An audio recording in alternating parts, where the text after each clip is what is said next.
Ramayana cinema pre release business సంగతి ఏంటి? ఈ సినిమాకి ముందనుకున్నంత రైట్స్ పలకలేదా? చివరికి చేసేదేం లేక సగం మొత్తానికి సినిమాని అమ్మేస్తున్నారా? రామాయణ ఇండియన్ డిస్ట్రిబ్యూషన్ రైట్స్ ఎవరు సొంతం చేసుకున్నారు? 4000 కోట్ల సినిమాకి ప్రమోషన్స్ ఎప్పటి నుంచి మొదలు కానున్నాయి? నితీష్ తివారీ దర్శకత్వంలో తెరకెక్కుతున్న రామాయణ ఫస్ట్ పార్ట్ దీపావళి కానుకగా విడుదల కానుంది. 4000 కోట్లతో 2 భాగాలుగా రూపొందుతున్న ఈ చిత్రాన్ని నమిత్ మల్హోత్రా, హీరో యష్ సంయుక్తంగా నిర్మిస్తున్నారు.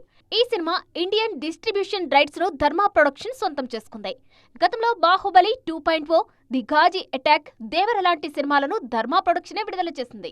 ఈ డిస్ట్రిబ్యూషన్ డీల్ కోసం నిర్మాత నమిత్ మల్హోత్రా డిస్ట్రిబ్యూటర్లకు 30 నిమిషాల ఎడిట్ చేసిన ఫుటేజ్ ని చూపించారని తెలుస్తోంది. ముందుగా రైట్స్ కోసం 500 కోట్లతో చర్చలు మొదలైనప్పటికీ చివరకు 250 కోట్లకి ధర్మా ప్రొడక్షన్ సొంతం చేసుకుంది. ఇందులో రాముడుగా రణబీర్ కపూర్, సీతగా సాయి పల్లవి, రావణుడిగా యష్, హనుమాన్ గా సన్నీ డియోల్ నటిస్తున్నారు. రామాయణపై ఉన్న హైప్ కు 250 కోట్లు అంటే తక్కువే. కానీ ధర్మా ప్రొడక్షన్ కు ఇది రిస్క్ తో కూడుకున్నదే. కొన్నాళ్లుగా కరణ్ జోహర్ ఫ్లాపుల్లో ఉన్నారు. మరోవైపు జూలై 18న రామాయణ ట్రైలర్ రానుంది.